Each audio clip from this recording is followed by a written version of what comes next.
আসসালামু আলাইকুম রহমতুল্লাহি বরকাতু। আজকে আমাদের ক্লাসের আলোচনার বিষয় হচ্ছে টিস্যু এবং টিস্যুতন্ত্র। আমরা আজকে চ্যাপ্টারটিতে যে টপিক নিয়ে আলোচনা করব সেটি হচ্ছে টিস্যু এবং টিস্যুতন্ত্র। আমাদের টার্গেট থাকে অদম্য পরিবারের পক্ষ থেকে আমরা তোমাদেরকে প্রতিনিয়ত সিরিজ দেওয়ার চেষ্টা করব। আমরা টিস্যু এবং টিস্যুতন্ত্র এই ক্লাসটিতে প্রায় আমাদের 8টি বা 10টি ক্লাসের মধ্যে আশা করি এই চ্যাপ্টারটা শেষ হবে এবং আমি এই চ্যাপ্টারটি খুবই সুন্দরভাবে পড়াবো, এমনভাবে পড়াবো যাতে ইনশাল্লাহ তোমার এই চ্যাপ্টারে আর কোথাও কোনো বিন্দু মাত্র কোনো সমস্যা না থাকে। আমরা এমনভাবে পড়াবো যেটা তোমার এইচএসসি এবং অ্যাডমিশন দুইটাতেই যেন ফুল রিকভার হয়। সো চলো আমরা প্রথমে শুরু করি। আমাদের চ্যাপ্টারটার নাম হচ্ছে টিস্যু এবং টিস্যুতন্ত্র। তাহলে আমাদের প্রথমে এই চ্যাপ্টারে যেটা প্রথম কথা সেটা হচ্ছে চ্যাপ্টারটার নাম থেকে আমরা বুঝতে পারছি চ্যাপ্টারের নাম হচ্ছে টিস্যু এবং টিস্যুতন্ত্র। তাহলে প্রথমেই আমাদের কথা হচ্ছে টিস্যু কি। আমরা প্রথমেই জানবো, যেহেতু আমাদের চ্যাপ্টারটার নাম হচ্ছে টিস্যু এবং টিস্যুতন্ত্র, তাহলে আমাদের প্রথম কোশ্চেন হচ্ছে টিস্যু এই জিনিসটা আসলে কি। টিস্যু এই জিনিসটা কি এটা আমাদের প্রথমে জানতে হবে। আমরা টিস্যু কি এটা তোমার বইয়ে সংজ্ঞা দেওয়া আছে, আমরা সিস্টেমে পড়বো যাতে মুখস্থ হয়ে যায় এবং মনে থাকে। টিস্যু কি? টিস্যু হচ্ছে সহজ কথায় একের গল্প। কি বললাম? টিস্যু হচ্ছে সহজ কথায় একের গল্প। ভাইয়া একের গল্প বলতে কি? একের গল্প বলতে হচ্ছে একই জায়গা। একের গল্প বলতে একই জায়গা থেকে উৎপত্তি। কি বললাম? একের গল্প বলতে একই জায়গা থেকে উৎপত্তি, একই ধরনের কাজ সম্পন্নকারী, একই ধরনের কাজ সম্পন্নকারী, একই ধরনের কাজ সম্পন্নকারী একগুচ্ছ। একগুচ্ছ, গুচ্ছ মানে অনেকগুলো একসাথে থাকবে, রাইট? আমরা জানি গুচ্ছ মানে অনেকগুলো একসাথে। গুচ্ছ হতে হলে বিভাজিত হওয়া লাগে, ফলে বিভাজিত হওয়া লাগে, রাইট? মানে বিভাজন হবে। তাহলে একের গল্প বলতে আমরা কি বুঝছি? একই জায়গা থেকে, আমরা একটু আবার বলি, একই জায়গা থেকে তাকে উৎপত্তি হওয়া লাগবে, তাকে একই ধরনের কাজ সম্পন্ন করা লাগবে, তার এক গুচ্ছ হওয়া লাগবে। এই একগুচ্ছ কোষকে, একগুচ্ছ কোষকে বলা হয় টিস্যু। তাহলে দেখো, টিস্যুর সঙ্গে আমরা কি জানলাম? টিস্যুর সঙ্গে আমরা জানলাম টিস্যু হচ্ছে কতর গল্প? একের গল্প। একের গল্প বলতে একই জায়গা, অর্থাৎ একই জায়গা বলতে কি, যেমন আমরা যদি বলি একটা টিস্যুর কথা চিন্তা করি, যেমন সিভিএস কার্ডিয়াক টিস্যু বা cardiac cell, cardiac cardiac tissue যেটা আমার হার্টে আছে, রাইট? আমার হার্টে আছে। তাহলে তারা উৎপত্তি একই জায়গা থেকে হবে। যখন তারা উৎপত্তি হয়েছিল তাদের প্রত্যেকটা সেল একই জায়গা থেকে উৎপত্তি হয়েছিল, একই জায়গা থেকে উৎপত্তি হয়েছে।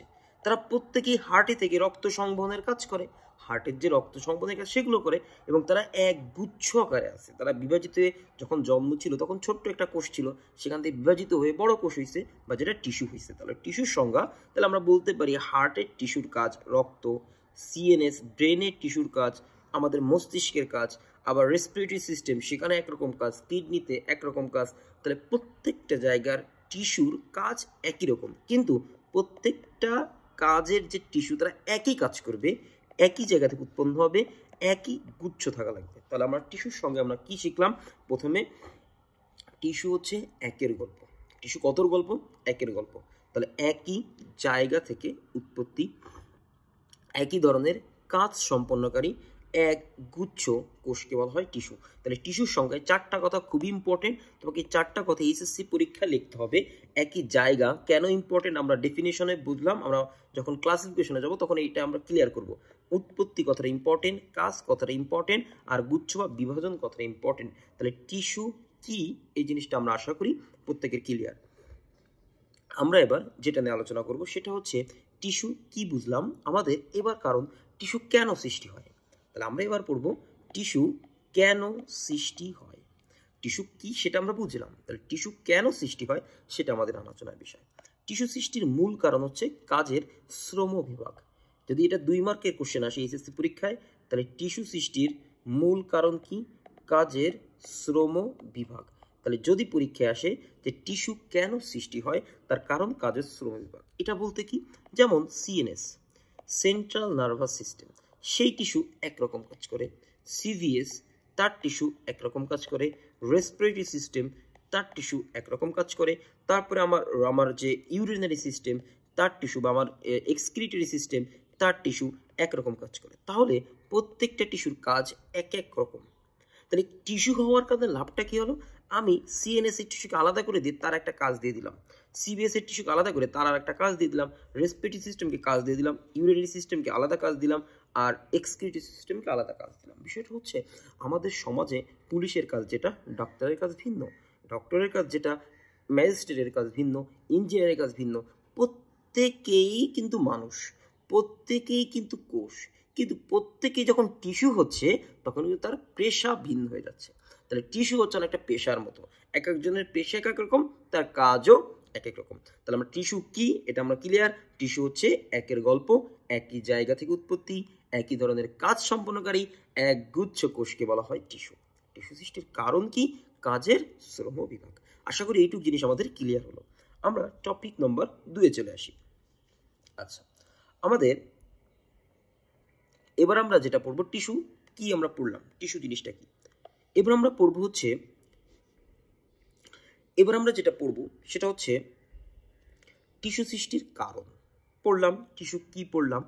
এবার আমাদের পড়ার বিষয়বস্তু হচ্ছে, আমরা এবার যেটা নিয়ে পড়বো সেটা হচ্ছে টিস্যুর প্রকারভেদ। তাহলে টপিকের নাম হচ্ছে টিস্যুর প্রকারভেদ, টিস্যুর প্রকারভেদ। আচ্ছা, আমরা একটু লক্ষ্য করি টিস্যু কয় প্রকার। আচ্ছা, টিস্যু লিখতে হলে প্রথম অক্ষরটা কি ভাইয়া, টি। টি টি মানে হচ্ছে টু, টি মানে কি টু। এই দেখো টিস্যু টি মানে কি বলো তো, টু। টু মানে কি 2। তাহলে টিস্যু কয় প্রকার, 2 প্রকার। তাহলে 2 প্রকার কি কি, একটা হচ্ছে ভাজক টিস্যু, কি টিস্যু, ভাজক। আরেকটা হচ্ছে স্থায়ী টিস্যু। তাহলে আমাকে তোমরা একটু বলো যে টিস্যু ট মানে 2, তাহলে টিস্যু কয় প্রকার ভাইয়া, 2 প্রকার, একটা ভাজক আরেকটা কি স্থায়ী টিস্যু। আমরা এইটুকু বুঝতে পারছি। আচ্ছা, গুড। তাহলে টিস্যুর প্রকারভেদ আমার ক্লিয়ার, আমি একদম নিট, আমরা স্টেপ বাই স্টেপ আগাবো যাতে আমার বইয়ের প্রত্যেকটা জিনিস পড়তে গেলে আমার কোনো কিছু না আটকায়। তাহলে টিস্যু কি পড়লাম, টিস্যুর কাজে কেন সৃষ্টি হয় সেটা পড়লাম, আর টিস্যুর প্রকারভেদ আমরা পড়ে ফেললাম। আচ্ছা,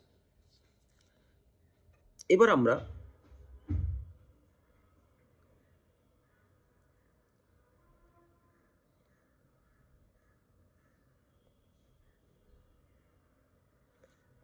আচ্ছা, এবার আমাদের যেটা কাজ সেটা হচ্ছে, আমরা এবার যেটা নিয়ে পড়বো সেটা হচ্ছে টিস্যুর প্রকারভেদ আমরা পড়লাম। তাহলে এবার আমাদের পড়ার বিষয় হচ্ছে টিস্যুর প্রকারভেদ আমরা পড়লাম। টিস্যু যে 2 প্রকার, ভাজক টিস্যু, স্থায়ী টিস্যু, এটা আমরা জানি। আমাদের এবার কাজ হচ্ছে ভাজক টিস্যু আর স্থায়ী টিস্যুর পার্থক্যটা পড়া। এটা খুব আসে, প্রচুর পরীক্ষায় আসে। তাহলে আমাদের এবারের টপিকের নাম হচ্ছে ভাজক ভার্সেস স্থায়ী, ভাজক ভার্সেস স্থায়ী। তাহলে এটা আমাদের আলোচনার বিষয়, তাহলে আমরা এবার যেভাবে আলোচনা করব আমরা একটু স্টেপ বাই স্টেপ আসি। আমরা যদি ভাজক টিস্যুর বৈশিষ্ট্যগুলো সব বলতে পারি, যে ভাজক টিস্যুর বৈশিষ্ট্য যদি আমরা সবগুলো বলতে পারি, আমাদের কাছে কিন্তু এর বিপরীত বৈশিষ্ট্য স্থায়ী টিস্যুর। তাহলে আমাদের অতিরিক্ত স্থায়ী টিস্যুর বৈশিষ্ট্য আর আমাদের অতিরিক্ত পড়ার দরকার নাই। তাহলে আমরা ভাজক টিস্যুর বৈশিষ্ট্যটা আগে পড়ি। তাহলে আমরা পড়ব, এবার আমাদের টপিক হচ্ছে ভাজক টিস্যু। তাহলে আমাদের এবার আলোচ্য বিষয় ভাজক টিস্যু। আচ্ছা, সবাই একটু আমাকে বলো, ভাজক টিস্যু এই কথাটা শুনলে তোমার মনের মধ্যে কি জাগে? তোমার মনের মধ্যে কিন্তু এটা জাগে, ভাজক মানে বিভাজন করা যায়, রাইট? বিভাজন করা যায়। তাহলে ভাজক টিস্যুর 1 নম্বর বৈশিষ্ট্য অবশ্যই কি হবে, ভাজক টিস্যু বিভাজিত হবে। আচ্ছা, ক্লিয়ার, এটা আমাদের 1 নম্বর বৈশিষ্ট্য, ভাজক টিস্যু বিভাজিত হয়। আচ্ছা, এবার একটু আসো। আচ্ছা, যেহেতু ভাজক টিস্যু বিভাজিত হয়, তোমরা একটু বলো তো, যে জিনিসটা বিভাজিত হয় সে কি সক্রিয় নাকি নিষ্ক্রিয়? অবশ্যই সক্রিয়। তাহলে যে বিভাজিত হবে তার বিপাক হবে, যেহেতু বিপাক হবে তার মানে সক্রিয় বিপাকীয় অবস্থা আছে। 2 নম্বর পয়েন্ট, সক্রিয় বিপাকীয় অবস্থা বিদ্যমান। তাহলে আমাদের 2টা পয়েন্ট ক্লিয়ার, সক্রিয় বিপাকীয় অবস্থা ক্লিয়ার। আচ্ছা, তাহলে ভাজক টিস্যুর প্রথম পয়েন্ট আমরা পড়ে ফেললাম যে বিভাজিত হয়, দ্বিতীয় পয়েন্ট আমরা পড়ে ফেললাম যে সক্রিয় বিপাকীয় অবস্থা আছে। আচ্ছা, এখন ভাজক টিস্যুর সংজ্ঞায় বলেছিলাম সামেশন অফ কোষ মানেই টিস্যু। তাহলে আমরা ভাজক টিস্যুর কোষটা কেমন হবে সেটা দেখলাম। একটা কোষ চিন্তা করি, মানে একটা অনেকগুলো কোষ মিলিত একটা টিস্যু, মনে করি একটা কোষ, সে ভাজক টিস্যু, মানে সে দ্রুত বিভাজিত হবে, সে সাথে সাথে বিভাজিত হবে, রাইট? ওকে, সে সাথে সাথে বিভাজিত হবে, এটা আমরা জানি। এখন আমরা একটু চিন্তা করি, এটা একটা কোষ, কোষ মানে তার মধ্যে নিউক্লিয়াস আছে, তার মধ্যে সাইটোপ্লাজম আছে, কোষ প্রাচীর আছে, সব কিছু আছে। তাহলে এখন আমরা চিন্তা করি ভাজক টিস্যুর কোষগুলো কেমন হবে। ওকে, আসছি এক এক করে আমরা চিন্তা করি। যেহেতু ভাজক টিস্যু সে বিভাজিত হয়, তাহলে তার কোষ বা সেল কেমন হওয়া লাগবে সবাই একটু বলি আমরা। আচ্ছা, আমাকে তোমরা বলো, যেহেতু ভাজক টিস্যু বিভাজিত হয়, তাহলে তার সেল বা কোষকে, তাহলে তার সেল বা কোষকে জীবিত হওয়া লাগবে নাকি মৃত? যেহেতু বিভাজিত হয়, তার মানে মাস্ট বি জীবিত। প্রথম পয়েন্ট আমাদের ক্লিয়ার, মাস্ট বি জীবিত। আচ্ছা, বুঝলাম। এখন বলি, এই কোষটা বিভাজিত হয়ে আমার এই 1 নম্বর কোষ তৈরি করলো, এটা 2 নম্বর কোষ, এটা 3 নম্বর, এটা 4 নম্বর। তাহলে এই যে কোষগুলো তৈরি করতেছে, এই কোষগুলো মূল কোষের চেয়ে ছোট না বড়? অবশ্যই ছোট। তাহলে কোষগুলো জীবিত প্লাস ছোট, আমরা বুঝলাম, প্লাস। আচ্ছা, এই কোষগুলো, এই কোষটা দেখতে যেমন, তার প্রত্যেক দিকে একই রকম, এই কোষটা তার চারপাশে একই রকম, এই কোষটা তার চারপাশে একই রকম, মানে কোষগুলো তার প্রত্যেকটা দিকেই ডাইমেনশন সেম, যাতে সে বিভাজিত হতে পারে। তার মানে প্রত্যেকটা ডাইমেনশন সেম, মানে এরা সমবেশীয়। তাহলে ভাজক টিস্যুর কোষ নিয়ে আমরা পড়ে ফেললাম যে কোষগুলো কেমন? জীবিত। কোষগুলো কেমন আকারে? ছোট। কেন ছোট? কারণ বিভাজিত হচ্ছে ছোট ছোট হওয়ার জন্য। কোষগুলো কেমন? সমবেশীয়। কেন সমবেশীয়? কারণ তার বিভাজিত হতে হবে। আচ্ছা, তাহলে কোষ কেমন বুঝলাম। 2 নম্বর পয়েন্টে আসি, কোষের ভিতরের দিকে, একদম কোষের বাইরের দিকে যেটা আছে সেটা হচ্ছে কোষ প্রাচীর। তাহলে আমরা দেখি তো ভাজক টিস্যুর কোষ প্রাচীরটা কেমন, আমরা একটু বুঝি। আচ্ছা, আমাকে তোমরা বলো, ভাজক টিস্যুর বৈশিষ্ট্য কি? বিভাজিত হওয়া। তাহলে যদি কাউকে বিভাজিত হতে হয়, তার কোষ প্রাচীর পুরু হতে হবে নাকি পাতলা? আমি একটা পুরো জিনিসকে কি ভাগ করতে পারবো? কঠিন না পুরো জিনিস ভাগ করা। তাহলে অবশ্যই ভাগ করতে যদি হয়, তাহলে পুরো জিনিস হওয়া যাবে না, হতে হবে কি? পাতলা। তাহলে কোষ প্রাচীরকে কেমন হতে হবে? পাতলা। গুড, পাতলা হতে হবে।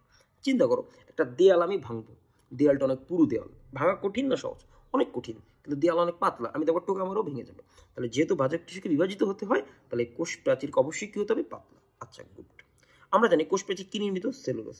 তাহলে এর কোষ প্রাচীর পাতলা প্লাস সেলুলোজ নির্মিত, আমাদের এটা ক্লিয়ার। তাহলে আমাদের কোষ প্রাচীরটা ক্লিয়ার। আমরা 3 নম্বর পয়েন্টে আসি, বাইরে থেকে আসতেছি আমরা। তাহলে বাইরে, সবার বাইরে কোষ, তার বাইরে কোষ প্রাচীর, তারপরে আছে সাইটোপ্লাজম। আচ্ছা, এবার চিন্তা করি সাইটোপ্লাজম কেমন হবে। আচ্ছা, ভাজক টিস্যুর কোষকে বিভাজিত হতে হবে, বিভাজিত কি একটা কোষ হবে নাকি অসংখ্য কোষ হবে? অসংখ্য। তাহলে যদি বিভাজিত অসংখ্য কোষ হওয়া লাগে, তাহলে তার কাজ বেশি করা লাগবে, আর কাজ বেশি করার জন্য তার পুষ্টি বেশি থাকা লাগবে, আর পুষ্টি থাকে তার সাইটোপ্লাজম বিভিন্ন অঙ্গনের মধ্যে, তাহলে তার অঙ্গনও বেশি থাকবে, মানে সাইটোপ্লাজম বেশি থাকবে, অর্থাৎ সাইটোপ্লাজম কেমন? ঘন। আচ্ছা, সাইটোপ্লাজম ঘন, এটা আমরা বুঝলাম। এখন আমরা আসি, সাইটোপ্লাজমের মধ্যে থাকে আমরা জানি কোষ গহ্বর বা সেল ভ্যাকুল। তাহলে সাইটোপ্লাজমের মধ্যে আমরা জানি কোষ গহ্বর বা সেল ভ্যাকুল থাকে।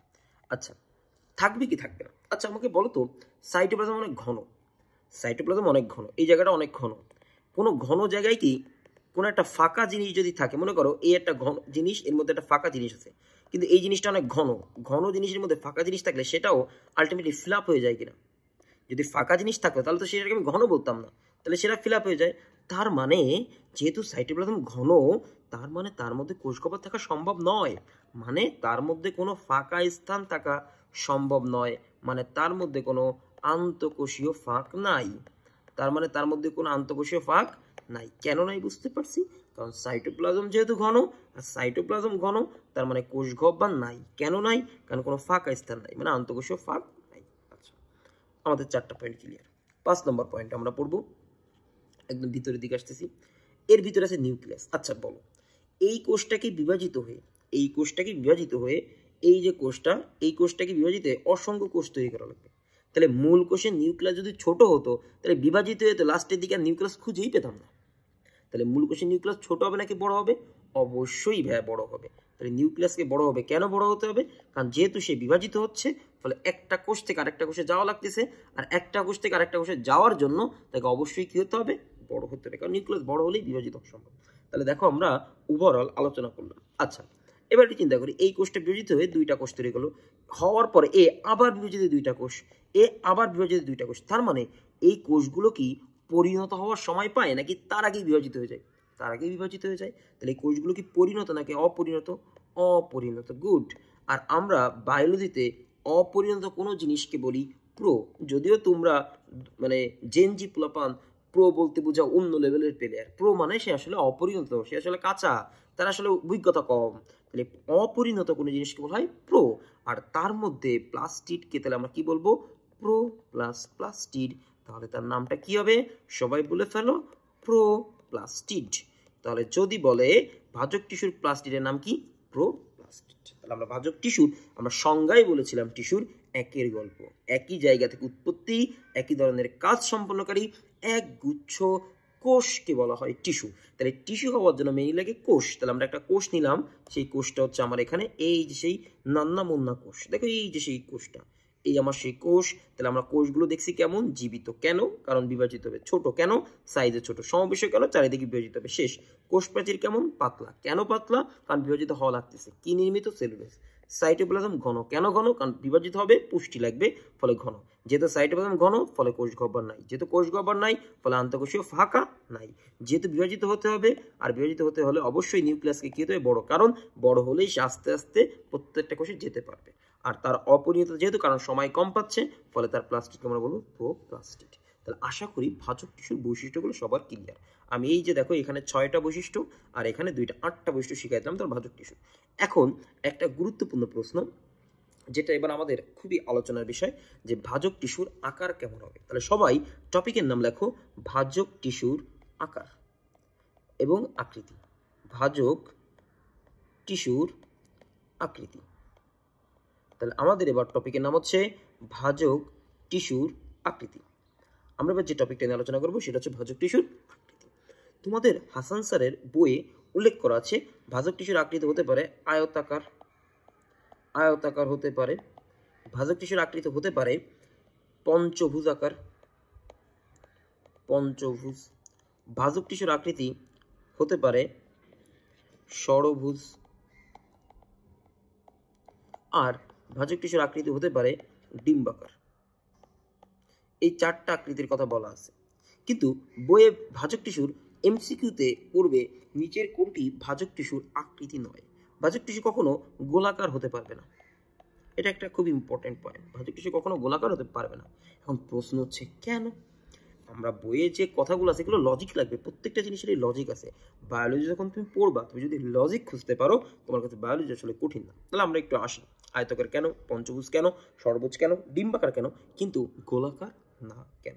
তাহলে আমরা একটু আসি আয়তাকার কেন। আমি একটু দেখাই, এই একটা কোষ, এর একটা কোষ, আয়তাকার রাখছি, এর একটা কোষ, এর একটা কোষ, এই সেই নিউক্লিয়াস, নিউক্লিয়াস, নিউক্লিয়াস, নিউক্লিয়াস। ওকে, পঞ্চভুজ, এই দেখো 5টা বাহু, এই দেখো 5টা বাহু, এই দেখো 5টা বাহু, এই দেখো 5টা বাহু, এই দেখো 5টা বাহু, এই যে 5টা, nucleus, nucleus, nucleus, nucleus, nucleus. আচ্ছা, ষড়ভুজ, একটা বেঞ্জিন, এই দেখো লাল্লা লাল্লা বেঞ্জিন, লাল্লা লাল্লা বেঞ্জিন, লাল্লা লাল্লা benzene, benzene, benzene, benzene. Okay, ডিম্বাকার, এই যে ডিম্বাকার, এই যে ডিম্বাকার, এই যে ডিম্বাকার। ওকে, এবার দেখো এই হচ্ছে গোলাকার, রাইট,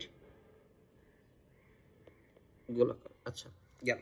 তাহলে এখানে একটু আমরা আসি, কেন ভাজক টিস্যুর আকৃতি প্রথম 4টা গোলাকার না। আচ্ছা দেখি তো, আন্তঃকোষীয় ফাঁক বলতে কি বোঝায়। দেখো আমরা ভাজক টিস্যুর একটা বৈশিষ্ট্য পড়ছিলাম যে ভাজক টিস্যুর মধ্যে কোনো ফাঁকা স্থান নাই, বা সেই মধ্যে ফাঁকা স্থান নাই, মানে কোষ গহ্বর নাই এবং তার মধ্যে কোনো আন্তঃকোষীয় ফাঁকা স্থানও নাই, আন্তঃকোষীয় ফাঁকও নাই। এখন আমরা শব্দটাকে যদি একটু ভাঙি, আচ্ছা শব্দটাকে যদি আমি ভাঙি, আন্ত মানে হচ্ছে ইন্টার, কোষীয় মানে সেলুলার, ফাঁক মানে হচ্ছে space, inter cellular space. Inter মানে কি, ইন্টার মানে হচ্ছে ইন, বিটুইন টু, সেলুলার মানে হচ্ছে কোষ, স্পেস মানে হচ্ছে ফাঁকা স্থান, ইন বিটুইন মানে 2টা কোষ, 1 নম্বর কোষ, 2 নম্বর কোষ, এই 2টা কোষের মাঝখানে যে ফাঁকা স্থান এইটা, এটাকে বলা হয় ইন্ট্রাসেলুলার স্পেস। তাহলে আমরা বলছি যে আন্তঃকোষীয় ফাঁকা স্থান নাই, তার মানে এই স্পেসটা থাকতে পারবে না, এই স্পেসটা যে স্ট্রাকচারে থাকা পসিবল সেই স্ট্রাকচার ব্যতীত অন্য যে কোনো স্ট্রাকচারই ভাজক টিস্যুর ক্ষেত্রে সম্ভব। মানে ফাঁকা স্থান থাকলে ভাজক টিস্যুর স্ট্রাকচারের মধ্যে সে নাই, ফাঁকা স্থান যদি না থাকে তাহলে সে স্ট্রাকচারের মধ্যে আছে। তাহলে আমরা আসি, দেখি এখানে চিন্তা করো একটা কোষ, এই আর একটা কোষ, দেখো দুইটা কোষের মাঝখানে কোনো ফাঁকা স্থান নাই, এই আর একটা কোষ কোনো ফাঁকা স্থান নাই, রাইট? তাহলে ফাঁকা স্থান নাই। এটাই চিন্তা করো কোনো ফাঁকা স্থান দুইটা কোষের মাঝখানে নাই, এটাই চিন্তা করো দুইটা কোষের মাঝখানে ফাঁকা স্থান নাই, এটা নাই। কিন্তু চিন্তা করো এইটার ক্ষেত্রে একটু চিন্তা করো, দেখো তো যখন আমি গোলাকার রাখতেছি তখন দুইটা কোষের মাঝখানে এই যে দেখো একটা ফাঁকা স্থান তৈরি হয়েছে। তাহলে যখনই ফাঁকা স্থান আছে তারপরে আন্তঃকোষীয় ফাঁক আছে, কিন্তু ভাজক টিস্যুর সংজ্ঞায় বলা ছিল আন্তঃকোষীয় ফাঁক থাকতে পারবে না। ফলে আন্তঃকোষীয় ফাঁক নাই মানে সে গোলাকার না। যেহেতু গোলাকার না তাহলে সে ষড়ভুজ, না হলে ডিম্বাকার, না হলে আমার আয়তাকার, না হলে আমার পঞ্চভুজ। আশা করি এতটুকু জিনিস তোমাদের ক্লিয়ার। আমরা পরবর্তীতে এ নিয়ে বিস্তারিত আলোচনা করব। ভালো থাকবো।